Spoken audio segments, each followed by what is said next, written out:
had a dream last night that Tyler Hines messaged us on Instagram and asked to be a guest on our podcast. Hey, Oh manifesting. my word. If only he would reach out to us. Are you kidding me? That would be amazing. Gosh, it's funny. What a dream. One day they'll be lining up to talk to us. Yes. Just keep putting that out in the universe. Or at least they'll answer our call. Yes. Yeah. Yes. We'll get this little baby podcast going. And then next time, if we're at a Hallmark event, they'll be like, hey, you guys are from Love on the Pod, aren't you? And we're like, we are. Wouldn't that be cool? Did our Love on the Pod t-shirts give it away?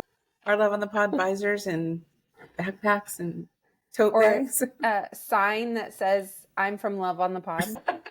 What was your first clue? We walk around with a sign, listen to our podcast. It's really good, I promise. Yeah. All right. Well, should we get started? Yes. Sure. Okay. Well, welcome to Love on the Pod, a podcast about all the cheesy romantic TV movies we adore. I'm Sherry. I'm Jessica. And I'm Danny. And today we're discussing Holiday Touchdown, a Chief's love story. And I couldn't be more excited because the anticipation behind this film has been huge. And then I know we keep talking about the fact that we were on the cruise, but the anticipation on the cruise was huge as well. By the time this actually airs, it will have died down because Christmas will be over. Christmas will be over. But I don't feel like this was really heavy on the Christmas anyway, even though it was kind of a Christmas movie. So I'll watch it any time of the year. It doesn't matter. I'll watch Christmas movies any time of the year. There have been mixed reviews. So it'll be interesting to see what you two felt about it versus what I felt about it. If you look at some of the Facebook pages, some people are just mean. A lot of people, I think, got confused with this and the Christmas in the Spotlight movie and thought this movie was going to be about Taylor Swift. And they just came into it pissed already. Yes. They were like, I'm angry about this. And they didn't know that, Hallmark is based in Kansas City, Missouri. So this actually makes a lot of sense for them. Absolutely. Right. It wouldn't be a Seahawks love story because, no, like you said, Hallmark's in Kansas City. Although I wouldn't be mad at a series. They want to do it again next year with a different team. That would be really cool. Yeah, that would be really cool. Yeah, but one thing that we should say is that you might notice that Danielle is still here, right? Oh, yes. Oh, did you not cut out my exit? No, I didn't. I'm still here. You can't get rid of me. I decided to stay. This baby is going to cook for a little bit longer, so I'm going to stay for a little bit longer. And it's too much fun. I'll take a break when the baby gets a little bit more ready to enter the world because I have an addiction to Love on the Pod and I can't break it. So, and we're hoping one day you all do too, because we think we're hilarious and we have so much fun, and we are just hoping to grow our listenership and just spread the love of TV movies out into the universe. So So if you are enjoying listening to this podcast, send the link to a friend. Preferably a friend who doesn't hate made-for-TV movies. That'd be great. Yeah. Right. Yeah. Somebody who likes them. Although maybe we'll change their mind. Maybe. Maybe. It could be. Because we don't love them all. Yeah. We love all of them. We love the genre. Yeah. They don't all hit home with us. Yeah. And that's okay. Sometimes it can be really funny listening to us. Wow. Danielle, can you speak? Listening to us talk about all the things we didn't like about a movie. But our hearts are still there. We still love TV movies. It's just sometimes they don't quite hit the mark, and that's kind of what makes it fun. So that's life. Yeah, absolutely. Well, and Mom, your best friend doesn't like made-for-TV movies, but she listens to this podcast, doesn't she? She listens sporadically. She's more of a true crime girl, but she will listen to the podcast. She's dying to get on as a guest host, which we'll have to chat about that. Because as we said, we don't like all of them, but I think we try to be respectful of the ones that we don't care for as well. Although we've gone off on some tangents, but we're not going to love everything, and we're not always going to agree. Like, I may love something. Who knows what everybody feels about this movie today? I may love it. You may not. I will be brokenhearted if you don't love it, because I'm just going to put it out there. I loved it, but maybe we make her watch a movie that we hate, and then we all pretend like we love it. We should do that on April Fool's Day. Yeah. Yeah, that would be rewatch the. No, I can't. hilarious. I was going to say rewatch the one in Greece, but I can't rewatch I that one. mean, I will can talk not do about it again, and I'm not going to rewatch it. Yeah. Okay. I will not. I refuse. Will not. Make her watch that Norman Rockwell Christmas movie from Amazon and we'll Prime. be just like, don't you just get all the feels? This movie's so good. Yes. And the acting is spot on. The chemistry was great. Those two sisters could not love each other more. And the singing. Okay, but today we're talking about Holiday Touchdown. Yes. Which was directed by John Putch, Putch. I'm not sure. Sure. Let's go with I apologize if I butcher your name. Written by Julie Sherman Wolfe, who I would love to get on the podcast. We love her. She's done many Hallmark movies. It is starring Hunter King, Tyler Hines, and Ed Begley Jr. And it was filmed in and around Arrowhead Stadium. So it was not a fake stadium. It was actually filmed there in the suburb of Independence, Missouri. And the film included many local fans as extras, thousands actually, who worked as extras on one of the hottest days in July when they were all bundled up in their football gear and their hats and everything. And it was sweltering hot. So, Isn't that wild that it was filmed in July? Like way before they even announced this movie, it was already done. Yeah. Cooked, ready to go, you know? Yeah. It was announced as a Christmas movie and they film it in July. That's just wild to me. Because I think I just get used to the idea that these movies get filmed so quickly that I just assume they get filmed and then they get released. But that's not actually the case. I mean, they film them really quickly, but they don't always get released right away. So I just found that so interesting. Yeah, so let's dive into a little recap. So Holiday Touchdown, A Chief's Love Story, is a Hallmark movie revolving around Alana, who is played by Hunter King. She's a diehard Kansas City Chiefs fan whose family is competing to be the team's fan of the year or fans of the year. Their family has a long history with the Chiefs, even running a themed Kansas City Chiefs shop in their town. Enter Derek Hines. Enter Derek, played by Tyler Hines. Oh, I'm turning into a Heine. I've got Hines on the brain. Heine? Did you not know that's what his fans are called? Heinies. Yeah. Oh my God. Yeah.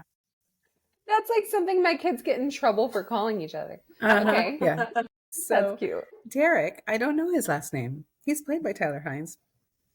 He's the director of fan engagement for the Chiefs, and he's tasked with evaluating Alana's family against other contestants. As Derek spends time with Alana and her family, sparks fly between them. However, their budding romance hits a snag when her grandfather's vintage Chiefs lucky hat goes missing. This hat is believed to be the key to their family's Super Bowl luck, and its disappearance throws Alana into a spiral of doubt about fate, destiny, and even her potential future with Derek. Unless, that is, a little Christmas magic can throw a Hail Mary. What are your initial thoughts on this movie? Have you watched it? Obviously, I hope you have. Yes, I have watched it. I will say, when they first announced this movie, I was not really very excited about it because Neither. I'm not really a big Taylor Swift fan. I was like, oh my gosh, they're going to make a Taylor Swift and Travis Kelce Christmas movie. Are you kidding me? And I think that a lot of Swifties around the world were rejoicing. And so, like Jessica said, I think there was a lot of misunderstanding when it was first released because that is not what this movie is about at all. At all. And He's not a football player. No, he's not even a football player. I loved it. Absolutely loved it. There were a few scenes where I was like, maybe we could have done better, Hallmark. But we'll talk about those. Yeah. But I really did enjoy watching it. It was a good one. This was a movie that I felt like could be turned into a novel. I thought it was would be good. I loved the sweaters. All the styling was just impeccable throughout the movie. Just A+, Keith costumes. He did such a good job. And I loved the story. I liked that it was different. I loved the cast and the chemistry. I loved seeing the gal from, was it Rules of Engagement? Is that the show she was from? Yeah, and the mom. Grounded for Life. Yes. Love her. Megan. Love her. Megan. Yeah, I hadn't seen her in anything in quite a while, and I loved her. She was super believable as Alana's mom, I thought. And I liked the story. There are definitely, like you said, there are some moments where I'm like, and Patrick Mahomes, are you kidding me? It's so funny. Okay, here's my question. Is Patrick Mahomes a real thing, or was this just created for this movie? It's fake. Does anyone know? Yeah, because Julie Sherman-Wolf wrote on her Instagram, she's like, when I put Patrick Mahomes in this script, I never thought it would see the light of day, and I'm so happy that he's actually in this movie. Yeah, that was hilarious. It was just so funny how they were able to like incorporate fan things. When it comes to NFL football, you know, my family is pretty big into the football season, especially my husband and my oldest son. So seeing all of this, the way that they did it was so good and so accurate. Just like the whole story of the magical hat and how they really thought they were influencing the game with this magical hat, and like the guy with his socks, or Patrick Mahomes, like all these things that are so silly, but it's real. It's real. Yeah. Like fans really believe it. And I just thought it was so much fun. It was great. Yeah. And as you know, I'm not a big football fan. I don't watch football. You know, if the Seahawks make it to the Super Bowl, we'll have it on. And now that we have this massive television that was just delivered, you know, your dad might be watching TV or watching football on the big screen, which is fine. But I will echo what you said, Jess. The styling was amazing. It made me want to be a football fan. That wool coat that had the red on the one side and the gold on the other side. I think the mom was wearing it in the end. Just all the little Kansas City Chiefs touches. Just so fun. So fun. Yeah, I'm not even a Chiefs fan. Like, I am a Seahawks girl through and through, but it made me want to be a Chiefs fan. Yeah. Yeah. And it didn't feel like campy. It was done tastefully. And not every single scene was red and gold. They mixed it up, you know, so it's not like their whole wardrobe is only red and gold. Right. And this was quality stuff. It's not like they went to a dollar store and picked up some red and gold decorations. It was, you know, for the most part, I think it was all NFL endorsed stuff. Really nice, high quality. The red peacoat with the sparkly bow buttons. Are you kidding me? I love that. So yeah, cute. Where do I get that? Out of my budget. I looked it up. But very, very cute. So you actually can buy it.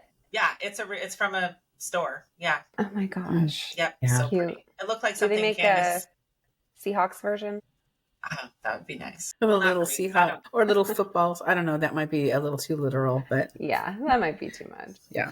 I don't wear a lot of sports gear unless it's game day.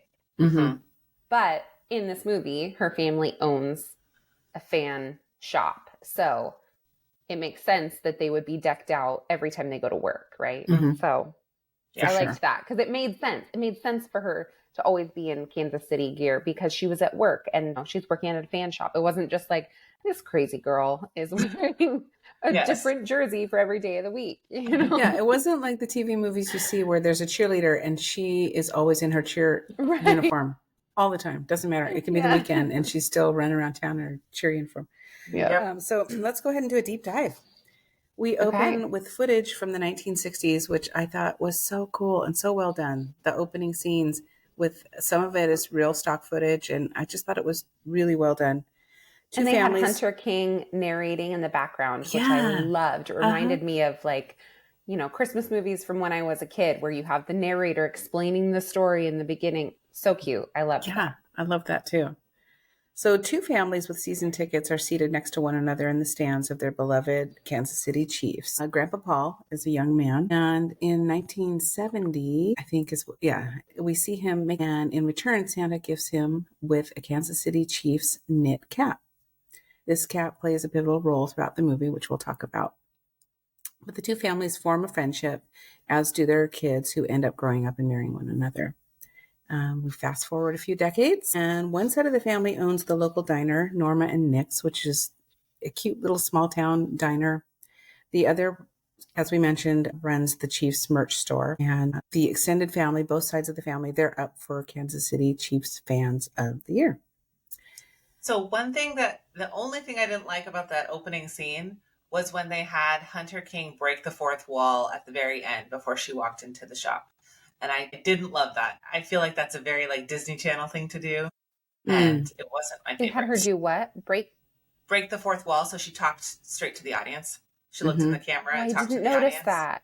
Yeah, she said this year everybody's going to know, or something like that. She was narrating, and then she picks it up and looks at the camera. This year everybody's going to find out, or everybody's going to know, or something it's like that. A very but then Ferris she didn't Bueller do moment. it again for the rest of the movie. Yeah, so it wasn't. It wasn't an angle that they were purposely doing. Throughout the movie. So that wasn't my favorite. Yeah, I love a show where they talk to the audience, but if you're going to do it, you got to do it the whole movie. Otherwise, it doesn't really make any sense. Don't just throw one Disney Channel line in there, friends. So enter Tyler Hines as Derek, director of fan engagement for the Kansas City Chiefs. He's new in town, is what I gathered, and so his coworkers encourage him to stop by Norma and Nick's diner for some authentic KC barbecue. And who should be working the register but Mama Kelsey herself, sporting her son Travis's number 87 jersey. Can Mama Kelsey, I guess on the podcast they call her Mama Kels, but it's actually Kelsey. Yes. Correct. Can she act? No. Not so much. Not even a little bit. But she was cute. She was darn cute. Yes. And there is one point where she does turn and look directly at the camera too. Did they tell her to do that, or was this accidental? Yeah. They probably had her for one day. They're like, we're going to shoot all of this stuff. Yep. You've got your 3 costume changes and we're going to just shoot. And then you're done. 3 different versions of Travis Kelce's jersey. Yeah. Ringing. Yeah. Loved that she had a cameo or multiple cameos in this film. I feel like they probably could have used her a little bit less. But I wasn't upset by it or bumped by it in any way. It was fine. It was totally fine. I think one cameo would have been fine. One just at the diner, I think. I don't think she needed to be recurring. But she wasn't a pivotal part of the story, and I felt the same about the fruitcake lady, the bakery lady down the road. Yeah. I don't know. I liked her. I loved that But they didn't really carry it too far. Although I am a Swiftie. I'm the only Swiftie of this group, right? So I was looking for Easter eggs because I'm like, did they put anything in there? No, they really didn't. But there is one scene where Donna Kelsey is telling the mom and the grandma to just let things happen naturally. Leave it alone and let things happen naturally. Trust me. And I was like, I think that's the tiniest little tiny nod, because she is very famous for not talking about them. She does not say things about them in interviews. She's very tight-lipped about it because it's not her business to tell. Is usually what she says. And, so I think that was if you're a Swiftie and you're looking for an Easter egg, that's pretty much the only one you're going to find. Yeah, to the extent that when they were first dating, and we're talking about Travis and Taylor here. Yeah. Mama Kelsey her name's Donna, right? Yeah, Donna. Yeah.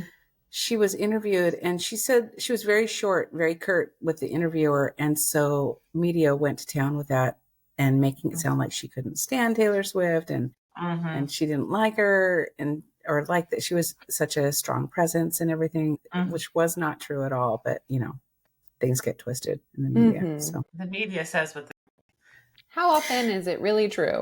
Not very often. Take it with a grain of salt. So Alana enters the diner, played by Hunter King. Her mom and her grandma, of course, usher her directly to Derek's table and proceed to give him her entire life story. She works for the family memorabilia store, and these moms, mom and grandma, are coming on so strong, which I hope I was never like that. Come on, sit down next to the handsome man. No. I want some grandbabies. The fella. But I will say, oftentimes when we see the meddling mother, meddling grandmother in these movies, I'm really irritated by it because I feel like they're doing it in a rude way, in a selfish way, and I don't like it. But in this movie, I thought they were adorable. Yes. They didn't seem like they were like, I want grandbabies. You need to settle down right now. It was like they want her to find love for her, not for them. They want her very, happiness. very sweet. Yeah. And they know her so well. They know when there might be a potential connection. So, they're just trying to give her that little nudge. But it's not, like you said, it's not because it's anything selfish on their part. They just want to see her happy. She's had we get the feeling she's had some bad relationships and that have ended, and they just want her to find her happiness. And I thought they had great chemistry. Tyler and Derek, Tyler and Hunter as Alana and Derek. That's a totally different movie. That's a different movie, story. Mom.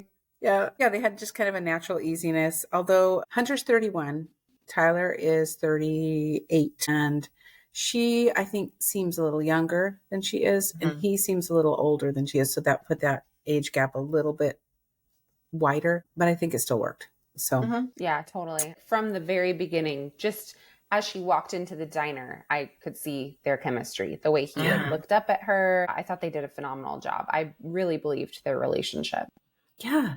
It was one of those movies where it's not like they put two actors together and they're acting out a scene. I really got immersed in their relationship, and it felt, like I said, really easy, really natural. And the way they looked at one another, it was like a new relationship blossoming right before our eyes. And I thought that was just so sweet. Well, I think they both have such a deep respect for the other's talent in real life. Yeah. Tyler talks about that on the cruise a lot, about how talented Hunter is and how she doesn't realize it. And she doesn't know how great she is. And so I think that comes through on the screen. Yeah. So Derek and Alana end up spending the day together. They are decorating for the town's Christmas Main Street. They're light up the block. The block. Yes. Yep. And then they end up hanging out at Casey Corner, which is their family store, and they're really hitting it off. So she decides to share the story about the vintage hat and its magic. And so the story goes, they got it in 1970. Somebody wore it on Christmas, and the Chiefs went on to play in the Super Bowl. Now, they never say the Chiefs went on to win the Super Bowl. They just say the Chiefs went on, and I didn't look up that to see if they ever. It just gets them there, is what he says. To the Super Bowl. It doesn't guarantee a win, but it gets them to the Super Bowl. Unfortunately, an employee mistakes the hat for some merch that they want to sell, and it ends up getting sold, and the hat goes missing for many, many years. Until 2019, when someone brings the hat into the store looking to sell it. They know it's the hat because it's got the original label sewn into it with Grandpa Paul's name. It's embroidered in the label. The Chiefs then go on to play in the Super Bowl in 2020, 2021, and 2023. We find out later that they didn't go to play in 2022 because Grandpa Paul was in the hospital and no one wore the hat that year. So because these things keep happening year after year, they are certain it's one of those superstitious things that someone in the family has to wear the hat on Christmas in order for the Chiefs to make it to the Super Bowl, because they are in control of their destiny, which just cracks me up. But like you said, people get so into their superstitions and their rituals, and we'll talk about that later towards the end. But it's interesting whether it's certain face paint on the, on game day, or certain socks, or the Thursday before we have to eat pizza, or whatever it is. People really get into these rituals and superstitions. It's totally true. There was one year where the Seahawks were in the NFC Championship, and we were all over at our house watching the game. And I want to say it was in maybe 2013, 14. Anyway, we were all watching the game, and one of our friends, Diego, went to the kitchen for some snacks.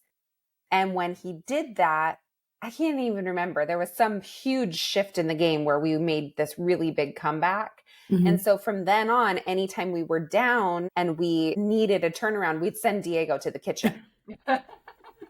Now, in the house that we live in now, our kitchen it's like an open concept. So if you're in the kitchen, you can still see the TV. So now it's lost its magic. But in our old house, it was a totally separate room.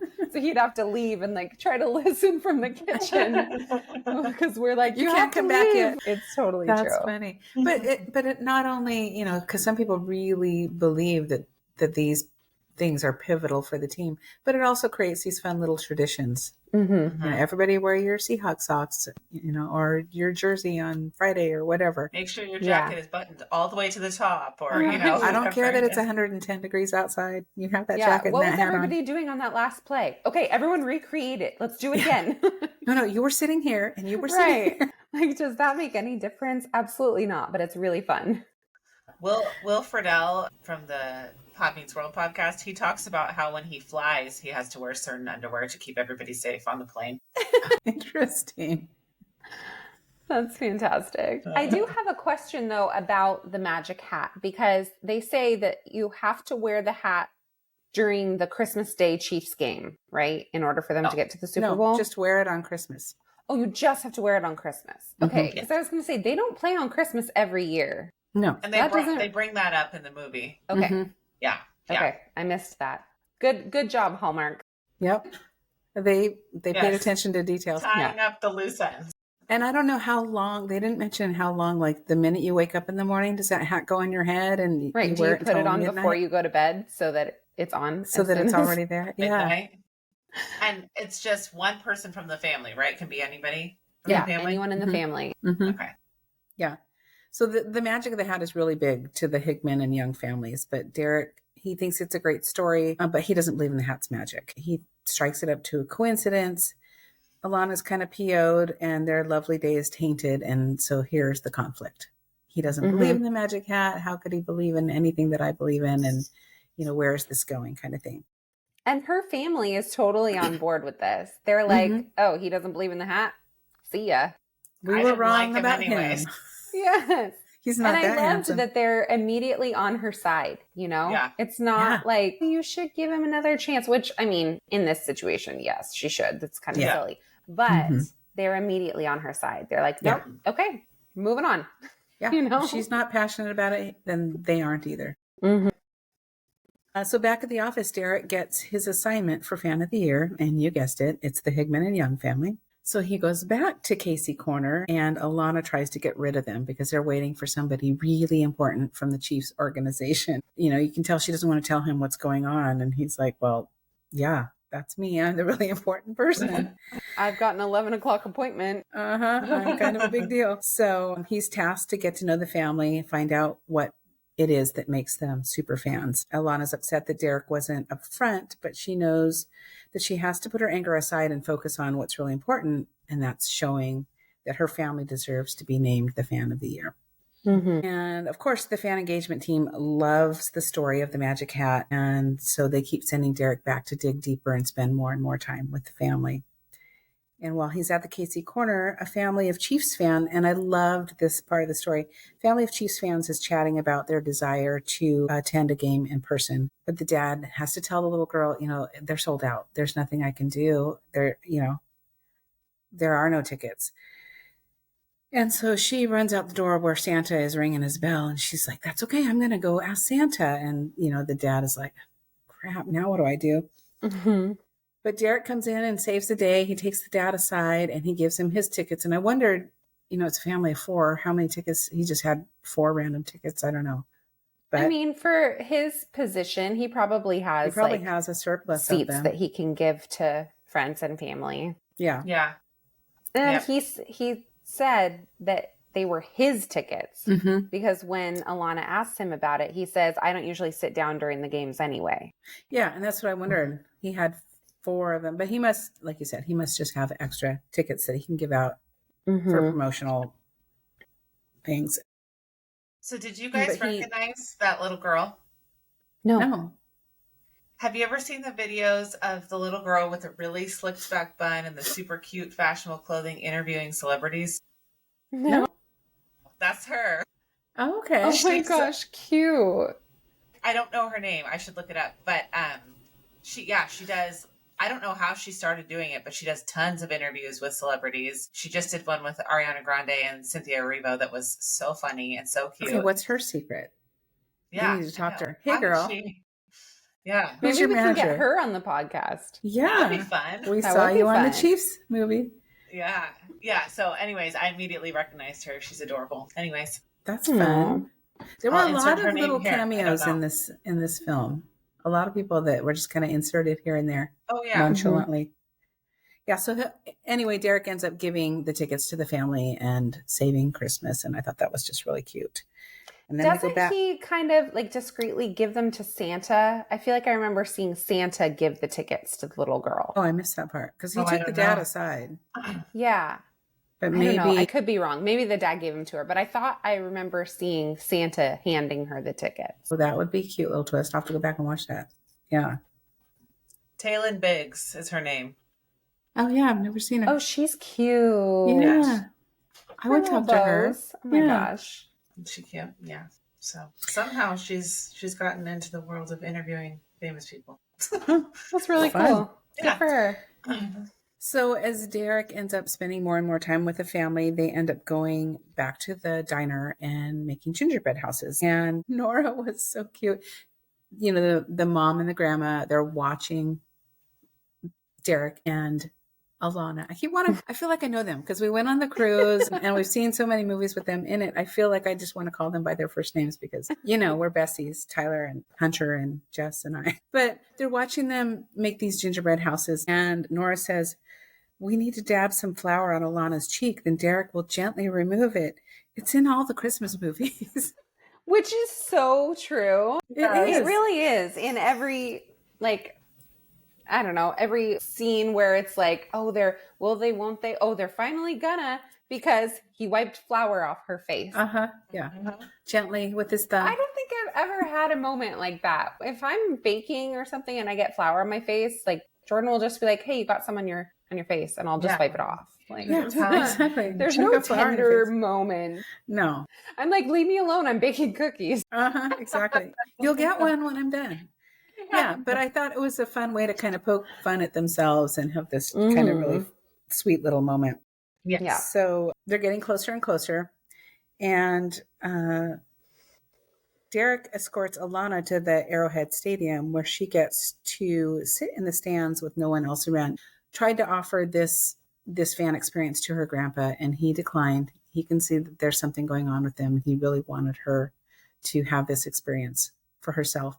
And so they're sitting in the stands. And as I mentioned at the beginning, this is the real Arrowhead Stadium, and it's just massive. And they're sitting there and a drone pans out, and it's just the two of them. And I just thought it was so cool. And I'm, again, not even really a big football fan, but how cool would that be? No one else is around. You see this sea of red seats in the green field, and it's just awesome.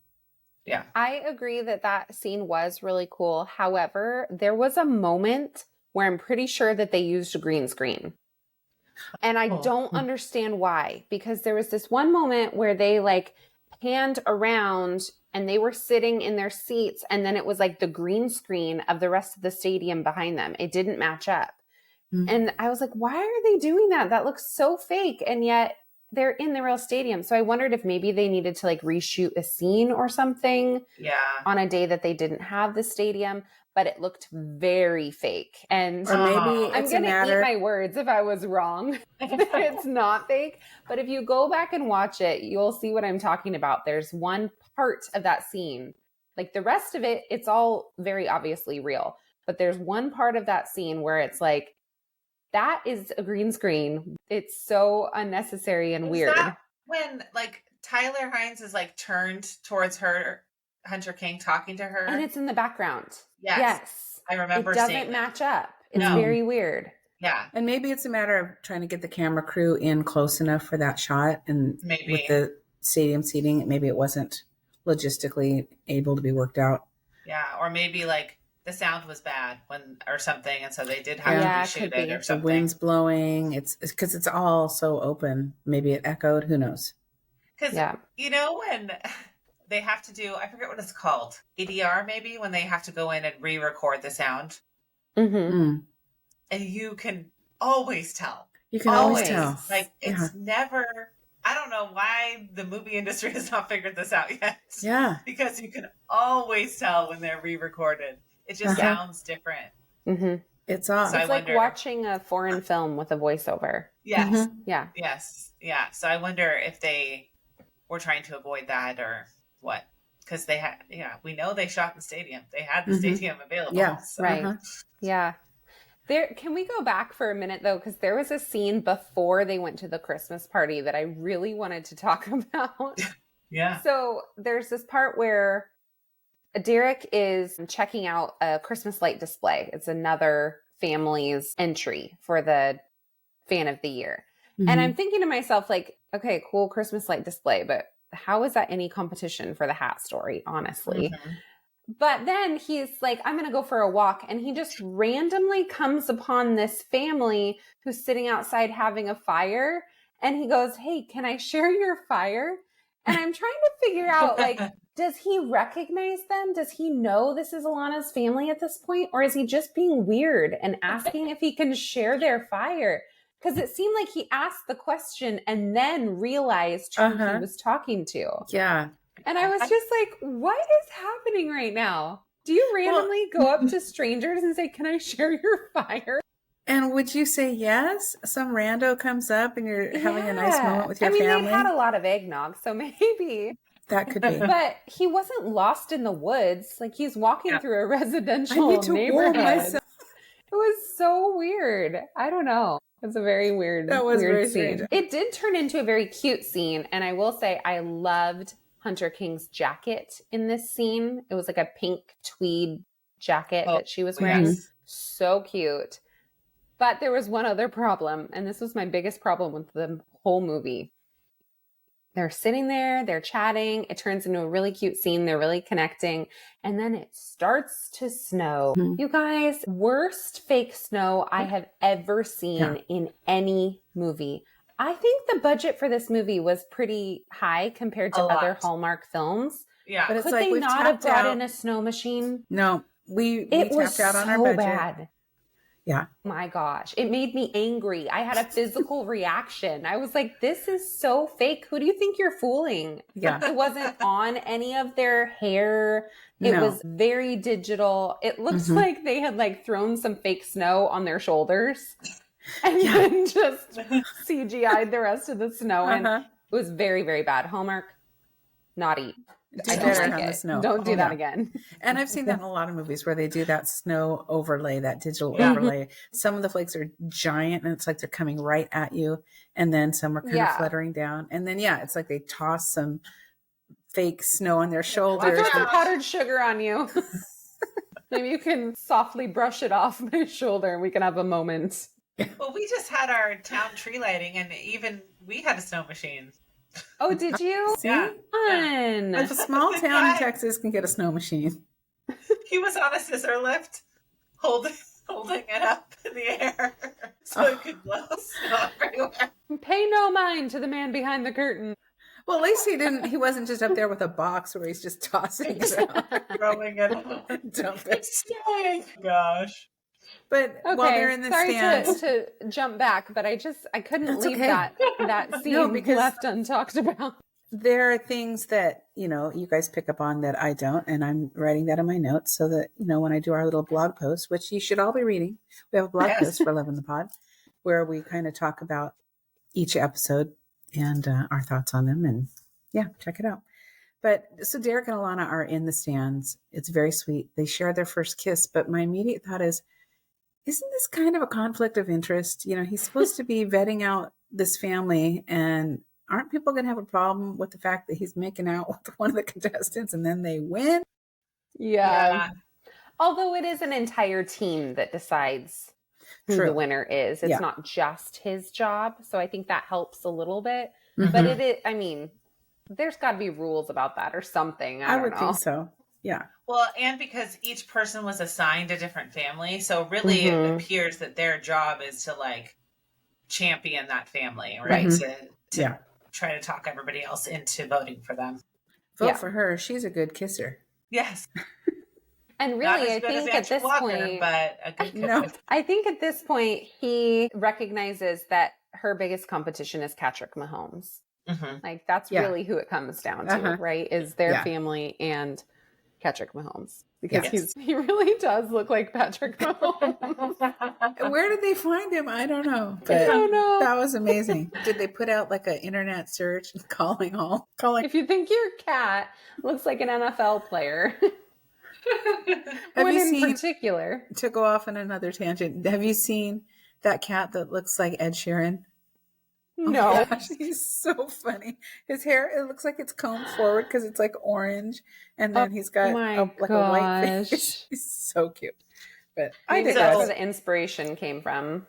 I just want to double check that he's not real. And it's true. He's not real. But this is him. His real name is Sly James. So Sly James. Sly James. Okay. You can follow him on Instagram, Sly James the Cat. He has 12,000 followers. So okay. Doing well. Maybe he'll come on the podcast. A cat. Meow. A cat has more followers than we do. We need to bring a cat as a mascot on. A live on the pod animal. You get a goldfish. A sloth, perhaps. I don't know.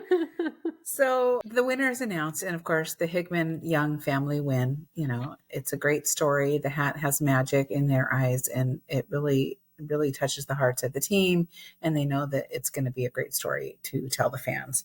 Mm-hmm. So Derek and Alana attend a holiday toy drive where Derek reveals that he can wrap presents because his mom taught him to.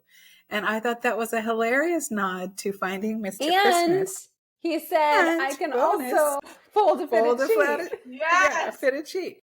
Yeah. And I thought that was so funny. So obviously the filming overlapped and they knew. Yeah. But if you have not seen Finding Mr. Christmas, those are two definite nods to that show. And you have to check it out. I loved that moment. It was so funny the way they wove that in. Yeah. So as the winner of the Fans of the Year, Alana decides to bring the magical hat to the toy drive and put it on display on a little head mannequin, but it goes missing. It's on the football, right? Oh, yeah, it's on the football. Yeah. That's right. Yeah. So, and why is it not in the plexiglass case like they have it in the store? Exactly. Seems really silly. Who knows? So someone just went along, grabbed that pom-pom, and ran with it. We don't know who, but it's gone. Probably a Seahawks fan. A Cowboys fan. Probably, yeah. Or they're playing the Steelers on Christmas Day, so it probably was a Steelers fan. So Alana's heartbroken. She truly believes that she's not only ruined her lovely family tradition, but the Super Bowl streak for the Chiefs. I mean, they're not going, the whole guys. city is going to hate her. The hat's missing. And it's like, at this point, it's like, okay, but are you kind of insulting the talent of the Kansas City Chiefs at this point? Exactly. Like, you really think they can't win if you don't wear this hat? They can't. No, it's magic. Keep up. It's a magic hat. It's a magic hat because the Chiefs need magic to win, apparently. Exactly. Yeah. Sorry. No. Sorry, guys. They can just take any old football player and put him in a jersey. And as long as they have that hat, they're going to make it to the Super Bowl. They're fine. Yeah.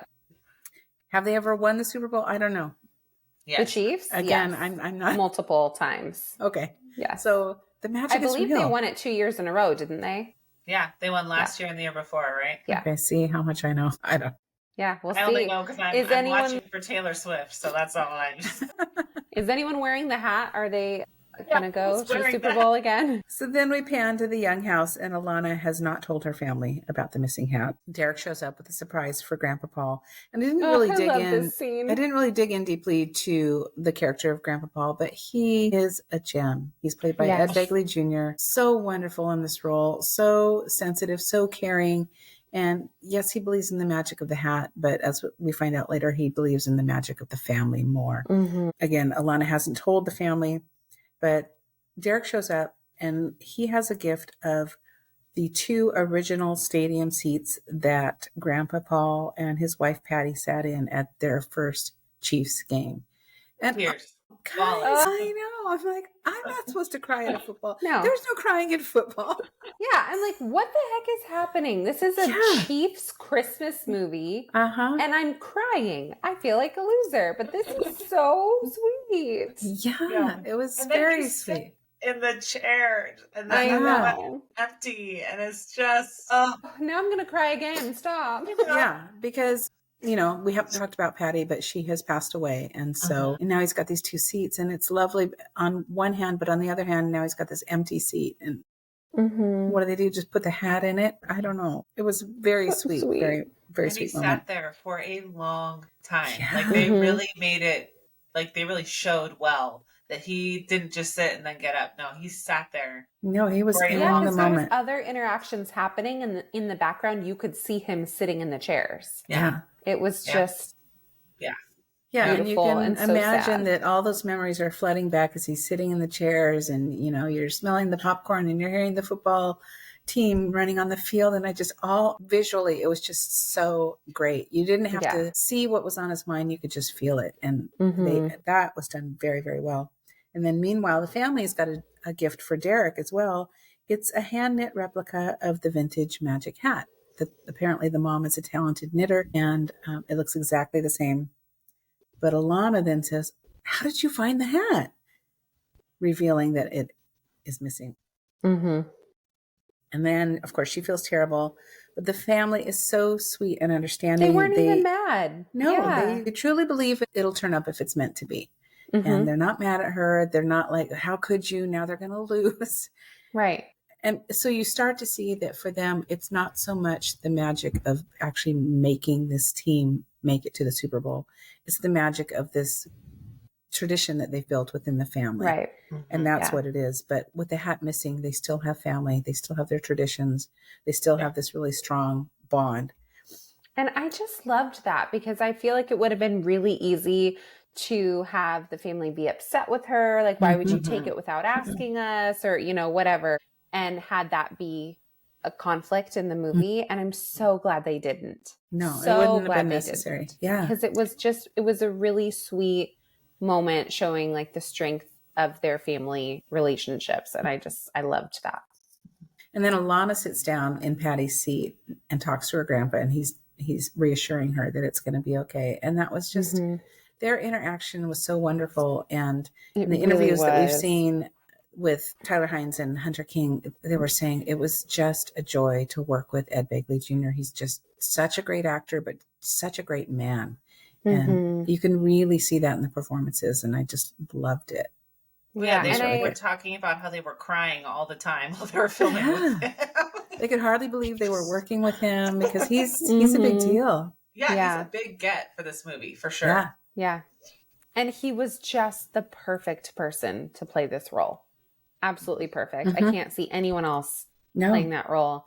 And I loved how before she sat down, she asked if it was okay if she sat in Grandma Patty's seat, because she also recognized how special it was. And then when he got up and told Derek to sit in his seat and he told the two of them to make some memories now, I was crying again. I know. It's like, what are you doing to me, movie? You really got me by the feels in this one. And I was not expecting that. No. Do the Chiefs just have warehouses full of old stadium seats somewhere? Maybe. Or maybe they just created them. Maybe it's just a prop. Yeah. I'm sure it's a prop. It's possible. It's possible that they have old stuff sitting around, vintage stuff to auction off when they have a need for money. Some money. There's some sort of a museum, like an NFL museum for different teams. I don't know. I'm sure there probably is. There probably is. Yeah. I just immediately think of the museum from A League of Their Own. Oh, yeah. Men's baseball museum. Yeah. And when they bring in the actual women at the end, oh, that's so good. I love that movie so much. That movie was just perfection. So Alana shares her fears with Derek about the hat. She's worried that they don't find the hat, that none of this was maybe meant to be. Perhaps her relationship with Derek wasn't meant to be. And then Derek blows it and says, Alana, what we have is real. This isn't some imaginary silly hat. And I thought, Derek, now you've done it. Don't call the hat silly. No. Yeah. But then he goes on to say, you have more faith in a hat than you have in us, which is true. But don't call the hat silly when you know it means so much to this family. Right. So, of course, she is pissed, and she I'd like to campaign for something. Okay. To eliminate what we have as real from all Hallmark movies. And also The Bachelor. Yeah. I'm here for the right reasons. Let's be a little more creative. Can we take a poll? Has anyone here ever said that to anyone? No. No. I have not. Nor has it ever been said to me. No. As they're brushing flour off my cheek. Unless it's like some random fake prince that's trying to get into my bank account on my Gmail account. Yeah. All you have to do is send your PIN and your debit card. Right? Like that's not a real thing. People don't actually say that. Unless, if we have a listener that has said that or has had it said to them before, I would really like to hear about it and the context, because I don't think that that's a real thing that people We'll say. call it Real Talk with Love on the Pod. Yes. Please let us know when have you ever said what we have is real as you're gazing into your significant other's eyes. And brushing the flour off their cheek. That's right. This movie is so impeccably written, but that line, I just felt like that's like a little cheap. Let's do something else. Yeah. Sorry, Julie Sherman Wolf, but maybe you didn't write that line. Maybe you just wrote the story, but that line. Maybe it's Tyler's fault. Maybe he just threw it in there. He felt it in the moment. I can't do a movie without saying this. I say this movie. We forgot that line. It'll work right here. Alana goes to Grandpa Paul, and because she's heartbroken over the hat and of Derek, but he is so great. He puts his faith in the team, and he said the magic is not in the hat; it's something bigger. You know, it's about family, it's about tradition, it's about memories. And I thought that was really sweet because he's trying to reel her back in and let her know that it's never been about the magic of the hat.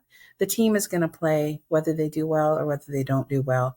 It has nothing to do with the hat. The hat is what's built up these wonderful memories within the family because they have these season tickets and they go year after year and they've just created this wonderful thing to share with one another. And it's not, the hat has nothing to do with that. It's a fun little story, but it's not, the magic is not in the hat. The magic is in the family. Well, and the real magic is that their parents got the season tickets in the 70s. Are you kidding me? Like, you want to get those now? Good luck. For sure. And what does that cost? I should have looked that up. What it would cost so much to have season tickets running 4 seats from the 70s until now. Well, it was 6 seats. What? No, because it was 2 families. So it was 3 seats and 3 seats, right? 3 seats, yeah, because the kids. Yeah. So one family had 3, the other family had 3. Right. Yeah. So what that would cost for 3 seats together and year after year after year. Are you looking it up, Jess? It's about $4,500 per person per season. Oh boy. Ooh. And much of the stadium is sold that way, specifically for the Chiefs. Much of the stadium is sold that way already. And so there's very limited availability. Right, because once you get them, you're not going to let them go. Yeah. No, and then you probably will them to your family members for the option to continue to buy them, I would think. Yeah, my father-in-law had season tickets forever to the Seahawks. And then he ended up one year getting like NFL pass or whatever on the TV at home and ended up selling his season tickets. And I don't think my husband will ever get over it. They went to many games. 2 seats, or how many seats did he have? I don't know. I'm not sure. Yeah. I've never been to a professional football game. I've been to soccer, but not football. You should go. Even if you don't care about what's happening with the game, it's so fun. It's such a fun experience. It's like, it's really great. Just the kind of pageantry behind it where everybody's into the game and everything. I think that would be really fun. Yeah. The food and the excitement and the like in between plays, the fan engagement, and it's so fun. Yeah. And it's just kind of a magical thing. I think this is true of any kind of event. If you go to a concert or whatever, when you are used to seeing these tiny football players running onto the field on your screen, and then you go in real life and you see the actual people come out on the field and they're, actually tackling each other and they're actually making these catches, and it makes it so much more real. It's just very cool. It's not like watching a video game. You're actually there in the moment. It's such a fun thing. Now, do people stand up the entire time? Because at soccer games, they do.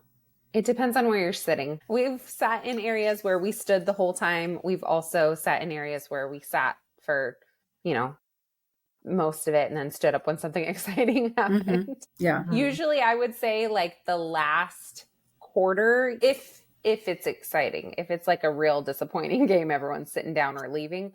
But if it's an exciting game, if you're winning or if you're about to have a turnaround or whatever, most of the final quarter, everybody's standing. But it's not like soccer where everyone's expected to stand the whole time.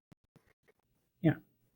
Because I wouldn't see anything at 5 feet tall. No, bring a stool, stand on your chair. Okay, so now it's game day, and the family is to be introduced on the field as the fans of the year. But Alana is hesitant to join the family. She's still upset over the loss of the hat, over the loss of her relationship with Derek. and she feels like a fraud, and she doesn't want to pass off, because it was suggested that they pass off the hand knitted hat as the vintage magic hat, and she doesn't want to do that. But at the last minute, she decides to join the family as they're being introduced by Jenna Bush Hager, which was another fun little cameo. Mm-hmm. Okay, that's what it was, because I read an article that she had a cameo in this movie and I could not figure out where she was. Oh, yeah. Okay. Yeah. All right. Now I've made the connection. Mm-hmm.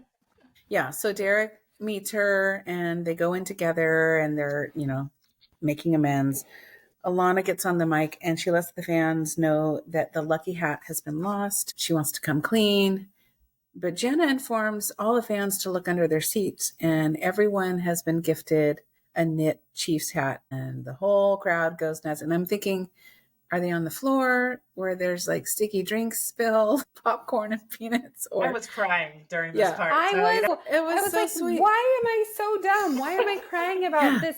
The fans got a free hat. Woohoo. Why am I crying? I was crying. It was so sweet. Because it's Derek symbolic. did it, right? Yeah. Derek did this. And how the hell he pulled this off, I have no idea. And although I have been at Seahawks games where they have given away hats, and it was not like to everyone in the stands. I was a lucky one, I will say. Yeah. You have to like put it in a code on your phone, and then it's like a virtual scratch off, and it'll tell you if you're a winner or not. And then you have to go to a special place and get your hat.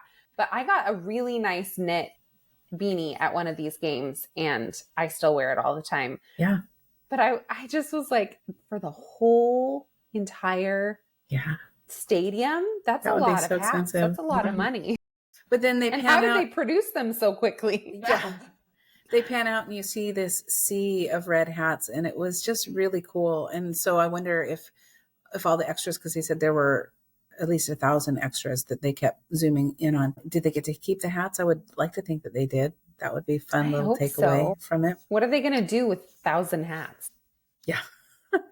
Resell that someone has worn. Yeah, the market them as something in a movie. Right, yeah.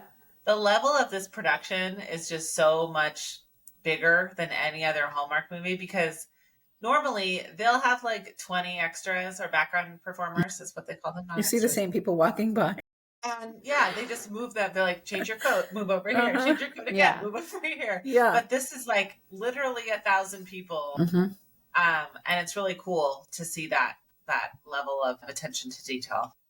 It's also cool that they were able to make the stadium look like it was full. Yes. Yeah. Because it certainly can hold more than 1,000 people. Yeah. But I believed that it was full. It looked real. It didn't look like CGI. Yeah. So.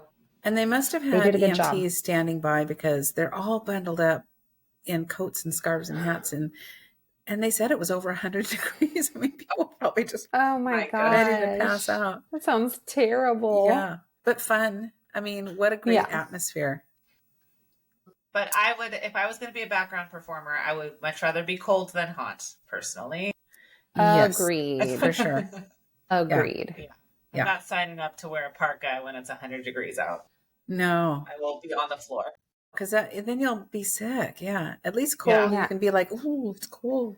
Unless it's summertime and you're supposed to look like you're really warm. Like, here's a bathing suit. Go lay on the beach. Okay, I'll try not to shake. Don't mind the goosebumps. So everyone has gotten this wonderful hat. And of course, right there on the field, Derek and Alana share, of course, a kiss in front of everybody. He invites the family to sit in VIP seating, but they decline. Grandpa says, we'll sit where we've always sat, which I thought was very sweet. And they invite Derek. Oh my gosh, I'm getting emotional. They invite Derek to join them because Grandpa Paul never sold Patty's seat. And I lost it again. Yeah. Guys, because they knew someday she would have someone that she wanted to share it with. Yeah. And so they kept her seat all these years. So sweet. So we're at the end of the movie. I had a question about this part, though. Yeah. They got the sideline seating and they were able to come and go on the field and all that. Mm-hmm. Why was the barbecue manager there? Why did she get sideline tickets too? Because Mama Kelsey was in this scene. She was on the sideline with them. I'm like, what is she doing there? And then they all went and sat in their seats. Where did she go? She just she's got connections. I don't know. Her stuff was on the field, so That's true. That's true. I just was like, why is the barbecue manager getting tickets too? Because she's not part of his family. She's not like... No, she did not have any business being in that scene. I don't know. As they settle in for the game, Grandpa is tapped on the shoulder by a man in a Santa suit who says, I think this belongs to you. And it's the magic vintage hat. And so we've come full circle. And I just thought that was a great little touch to end it. Instead of ending with the slow pan of the kiss, they end up bringing the hat back. And it's just such a neat moment to finish off the film. Yeah. Although I didn't know Santa was a thief or a Chiefs fan. Yeah. And how, okay, so did it get stolen and somehow Santa got it back? I don't know. Or did Santa take it? She was talking to Santa when it got stolen. Yeah. So she was talking to him. He walked away. She's talking to Tyler or Derek. And then the hat's gone. So he took it. He took it. What I understood. To teach her a lesson. To teach her a lesson. I'm going to steal from you to teach you It's never been about the hat. It's like Dorothy at the end of The Wizard of Oz. You've always had the power to go home, Yeah, thanks, Glinda.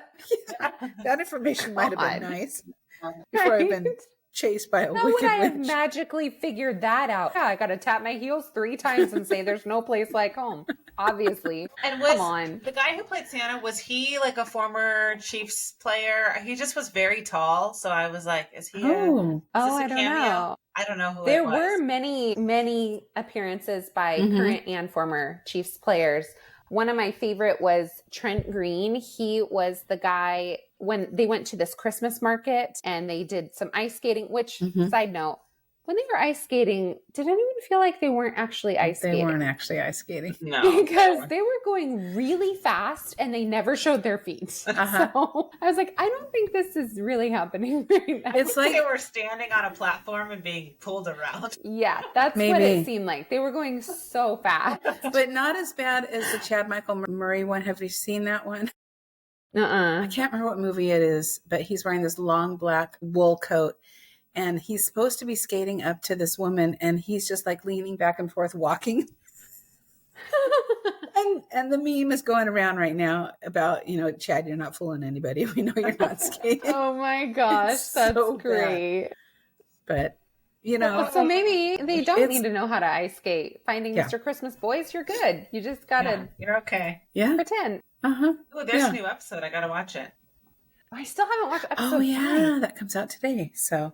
Yes. So while they're at this market where they went ice skating, and then there was like this part where you could throw a football, and the guy that was at that booth was Trent Green, and he was the quarterback for the Chiefs from 2001 to 2006. Oh, okay. And so I just thought that was a cool little cameo, because I believe the rest of the players that we saw were current players.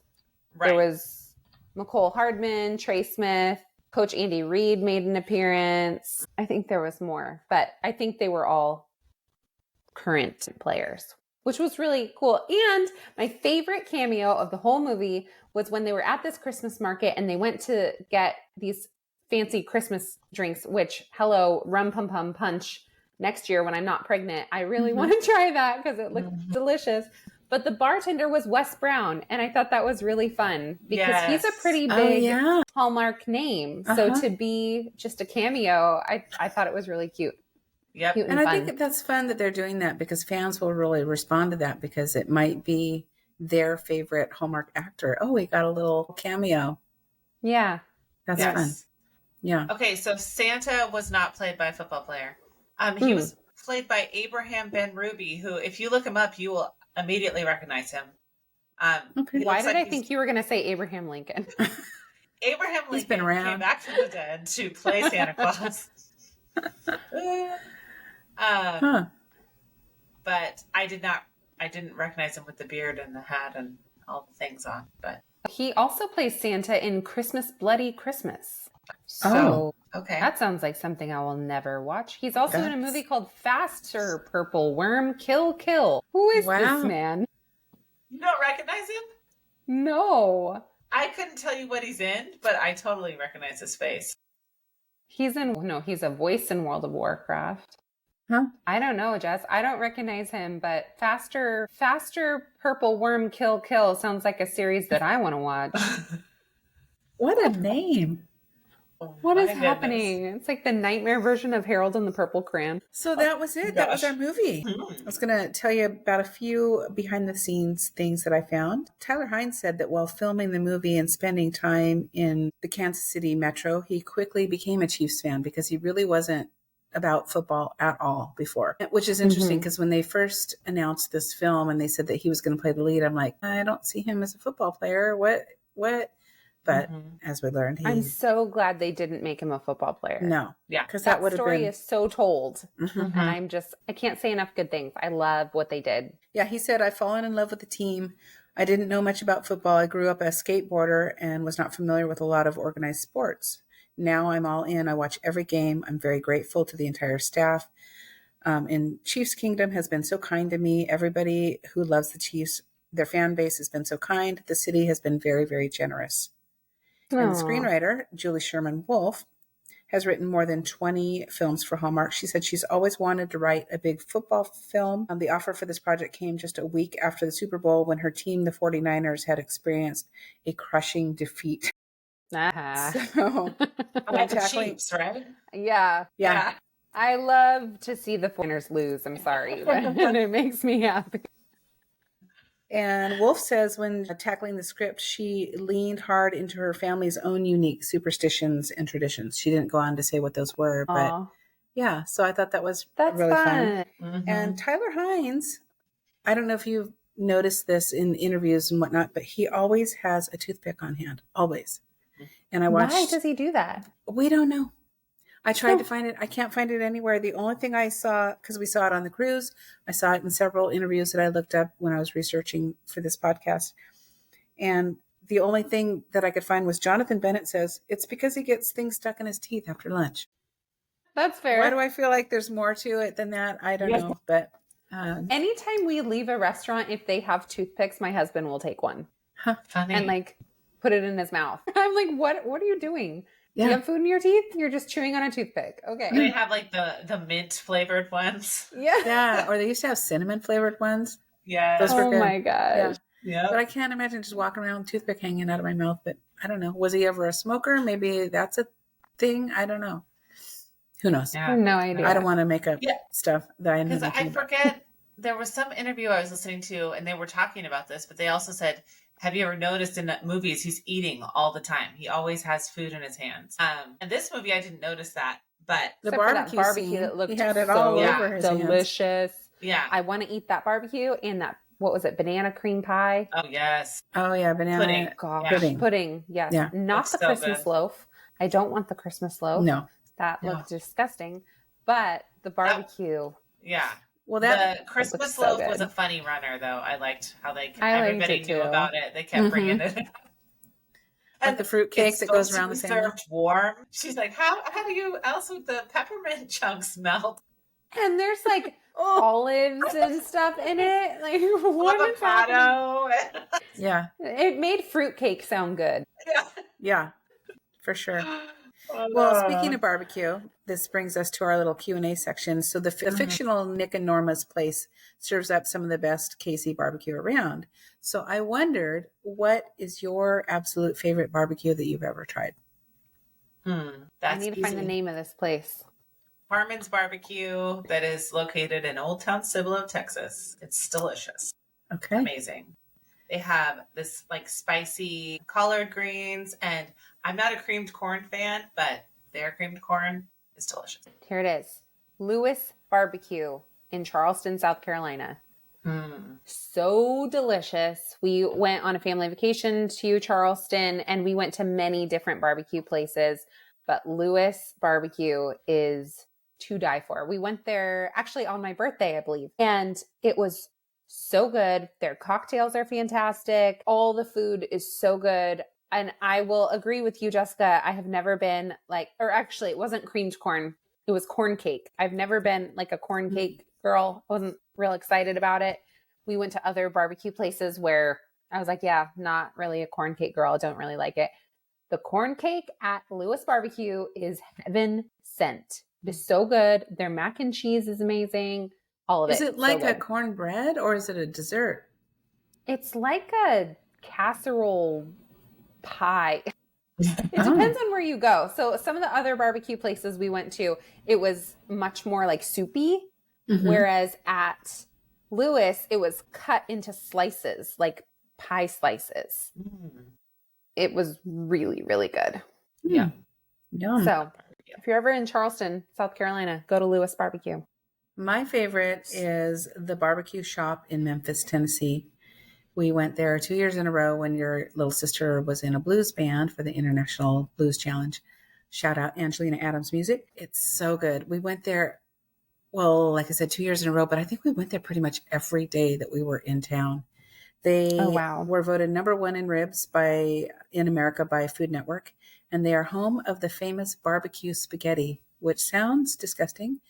I did not try it, but your dad and your sister both did. They said it was amazing. It's like regular spaghetti, but it's with barbecue sauce. Amazing barbecue sauce. You can see the guys in the back working in these big vats of barbecue, and it just smells so good. The service was so good. Yum. They call you honey and darling and serve you sweet tea, and it's just that whole Southern experience. It's just great. So barbecue shop, Memphis, Tennessee is my favorite. We have some decent barbecue places here in Washington, but good Southern barbecue, there's no beating it. So yeah, totally agree. Yep. Okay, next question is, you're an NFL designer. If you could design uniforms for whatever team, it can be fictitious, what would be your colors that you would choose? For the NFL? Mm-hmm. Okay, if it's NFL, I would be inclined to want to choose like my favorite pretty colors. But if it's NFL, they want to look, fierce and tough and not in pink and teal. So fine. I guess then they would end up looking like the football players in the zombies movies from the Disney Channel. Yeah. That's not a good look. Okay, don't steal my colors. I don't know. Blue and green. I'm a Seahawks girl. Okay. I'm not a fan of a particular team, really, but I would go with the Raiders colors. I like black and silver. I think they look cool. Oh, yeah. Oh, yeah. Yeah. Yep. It's manly. It's you can you can do different things with it. It's, I like, and it's classic. It's not, it doesn't, you don't look at it and think, oh, that's so 80s, And then you think about, okay, what would the cheerleaders look like too? How that would look on the sidelines. For me, I'm not a football girl. I'm a Christmas girl. So I think anything with red, like red and silver, would be really cool because against the green field, it just is so jolly. Not so because the guys look tough or anything, but it's just that red and green. I think it looks really cool. After seeing this film, especially, it's like, oh, that looks so cool. You've got all this sea of red stadium seats and then the green stadium field, and it just looks really cool together. So that would be my pick. Not necessarily red and gold, but red and silver I think would look really cool. Very Christmassy. Yeah. Yes. Okay, last question. Game day rituals or superstitions?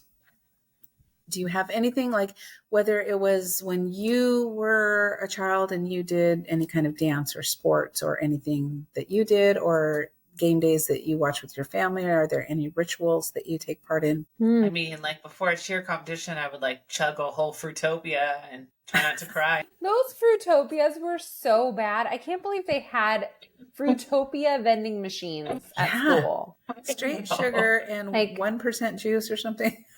Which bottle of food coloring would you like to drink today? Yeah. With a cup of sugar. You would get those before cheer practice. Like this yes, you get a Fruitopia or energy. And like a Pop-Tart. Yeah, or the grandma's cookies that come in a 2-pack. That's what we used to have. Fire cookies in the bag that were just like a pile of dough. Yes. Yeah. My poor kids, they're like, they would never believe that. My mom, who doesn't let us have food dye or seed oils, used to chug a Fruitopia and eat cookies before cheer practice. Oh my God. Danny, any ritual? I mean, the only one I can really think of off the top of my head is just making Diego go in the kitchen. Yeah. During football games. I can't really think of anything that we did like personally in sports. I mean, we had pregame rituals, like before football games, we'd all help each other get ready in the locker room and do the big bows in our hair and the eye black on our cheeks and, you know, that kind of stuff just for fun. I don't think it was necessarily because we thought we were going to influence the win at all. We just wanted to be cute. Being there dry shaving our legs. Yes, and the razor burn that followed is worse than the hairy legs. Like, why? And no one can even see your hairy legs from the stands. No, honestly, not at girls, don't do that. No, and for us, when I was a cheerleader, we wore the legs sheer energy pantyhose with our cheer uniform. So sometimes I wished we had that because our legs would be cold, man. Yeah, but you stunt in those, and nobody can hang on to you because they were the shiny ones. Yeah. Yeah. I didn't even think about that. That's so dangerous. Yeah. I know. They don't do that anymore. Did you see the cheer team performing at the Macy's Thanksgiving Day Parade when it was pouring down rain? Yes. No. I had to turn it off. Were they stunting? Yes. So they were dangerous. Yeah. Oh my, I could not believe that their coach was letting him do that. I was honestly shocked. Oh my gosh. They're like, this is the Macy's Parade. And they're on pavement. Yeah. It was dumping rain. And nobody got hurt, thankfully, but they could have. It could have gone really wrong. Oof. Yeah. Well, for me, I had this little ritual as a competitive gymnast, and I don't even know how it started, but I would do this thing where I tap each finger, and then I do it again, and then I do it again 3 times. Tap, tap, tap, tap, tap, tap, tap, tap, tap, tap, tap, tap, tap, tap, tap. This was after I don't know why, and I would kind of do it on the down low while I'm waiting for the judges. Watch my finger tapping. I mean, now I talk about it as like a weird Saturday Night Live thing, but I'd have my hands down to my sides and I'd be like tapping. Tiny hands. Yeah. And I did have tiny hands. Denise, it would be while I was waiting for the judges to give me my signal to go on. Whatever piece of equipment, I don't know why. I was like, I have to do this or I'm going to fall off the beam. Before every event? Before every event. If I don't do this, I'll fall off. Yeah. It was this weird, anxious, and that's why I have anxiety to this day. Okay. This reminds me of, oh, darn it. What's that movie called? The scary movie that I watched recently that I didn't know was scary. Thank you to my wonderful, loving husband, Jordan, who turned it on without telling me what it was. The Netflix movie. It's a scary one, but there's, dang it. What's it called? I gotta find it. Netflix scary movie about the paralyzed girl. I'm sorry, I shouldn't laugh. No, it's called Don't Move. Oh, yes. She gets, like, the bad guy injects her with something that makes her paralyzed. Okay. So she does this as she's trying to get her feeling back as it's wearing off. She's counting 1, 2, 3, like to keep herself sane, remind herself that she's starting to get strength back in her fingers. So when you're saying that you're over there doing this, I'm just thinking of her laying in the grass, like paralyzed, going. It wasn't that slow. I could clearly move. I was about to get on a balance beam. I don't know what it was. And I haven't done that since. It was just a weird, quirky little, you got to do this. Or you're this is like a tool that people use for anxiety to count your fingers. Like it's supposed to ground you. 1, 2, 3, 4. So you already knew that, Mom. I didn't even know. Ahead of the game. I was groundbreaking. Okay. Yeah. All my fingers are still here. I'm going to do I do a weird thing. It's not sports related, but like at night when I'm going and shutting everything down and I turn off all the lights and I'm locking the doors and setting the alarm and everything, I will go and like have to physically touch the lock on the door to make sure it's locked. Even though I can see that it's locked, I have to go and like touch it to make sure that it's actually locked. Yeah. So that's my weird quirks that we do. I mean, if I go to the bathroom in a bathroom that has a shower curtain, I check to make sure Samara from The Ring isn't in there. Oh, yeah. Every time. Huh? You never know. I was just talking about you doing that the other day with a friend of mine because she told me that her kids watched, what was it? The Quiet Place, maybe? Ooh. And I haven't seen it, but I've now heard it's scary. They check behind the shower curtain every time they go to the bathroom. Which I don't know how that really relates to The Quiet Place, but I think it's just a scary thing. Like something could be back there, you know? Yeah. What is it? For sure. 22 years later and I'm still doing it. So yeah. That's crazy. Yeah. Okay. Well, we've come to the part of the podcast where we're going to rate the movie now that we've talked about my weird anxiety and finger tapping ritual. And we are going to rate the movie with Super Bowl rings. Who would like to go first? Hey, okay, sorry. Here's another side note. You want to know something cool? My oldest son, Tyler. No, my oldest son, Tyler, he just finished up his football season and they won the championship. And we went and had their banquet. And instead of trophies, they all got championship rings. He told me. I thought that was so neat. Yeah. Yes, they're like legit, like heavy with blue and orange gems in them. And they say it's a big ring. It looks like a Super Bowl ring. It's so cool. Yeah. Tyler told me. We have our own little Super Bowl ring. He said, Nana, it's so cool. I think it weighs about 10 pounds. I said, well, I don't think it weighs about 10 pounds. It does not. 10 ounces maybe, but not 10 pounds. Not weigh 10 pounds. But it is cool. That's awesome. Yeah, I love that idea. That's really cool. Mm-hmm. Yeah. Okay. Who wants to rate first? I'll go. Okay. Surprised myself with this movie. I honestly didn't think I was going to like it, but I really loved it. And I thought that there were some scenes where they definitely could have done better, being the fake snow. That was a big one for me. Mm-hmm. And the weird interaction where Derek randomly decided to join someone's fire without knowing who they were in a residential neighborhood. It's not like he was freezing to death, but that's fine. Aside from that, there were so many moments that actually made me cry. It was very sweet. The chemistry, not only between the two lead characters, but between the entire cast was phenomenal. I just thought everybody, the casting was done phenomenally. Grandpa Paul was just so special. He was such a great character in this movie. And it made me want Chiefs gear, which is really weird because I'm not a Chiefs fan. I was going to wear my Chiefs sweatshirt today and I forgot. Why do you have a Chiefs sweatshirt? Well, it's just the colors. It doesn't actually say Chiefs on it. Yeah. Okay. And I'm wearing a Christmas tree sweatshirt this will be long after Christmas, but that's okay. Who cares? I do have a good friend she lives in Missouri and she is a big time Chiefs fan. And I will say about, what Tyler Hines was saying about their fan base and how strong it is. And that is very, very true. Mm-hmm. But yeah, I loved it. I thought it was just such a great movie. I would definitely watch it again. Definitely recommend it. I'm going to give this one 4 Super Bowl rings. Okay. All right. So I expected to like this movie, but I was also scared because there was so much hype and so much money spent on marketing that I was afraid that it wouldn't live up to the expectation. And I think it really did. Yeah. The story was great. It was beautifully written. Obviously, we've talked about the clothes. We didn't talk about the varsity jacket that she's wearing in the end with the varsity sleeves. That actually, you can actually buy that. Keith Costumes, he designed that, and you can actually go and purchase it if you want to. Oh my gosh. So cool. I would have nowhere to wear it, but it's very cool. And like you said, the family chemistry as a whole was excellent. The one thing that I will note is that I did not feel like it was Christmassy enough for a Christmas movie. I think this could have been marketed as a Christmas movie. Yeah. Yeah.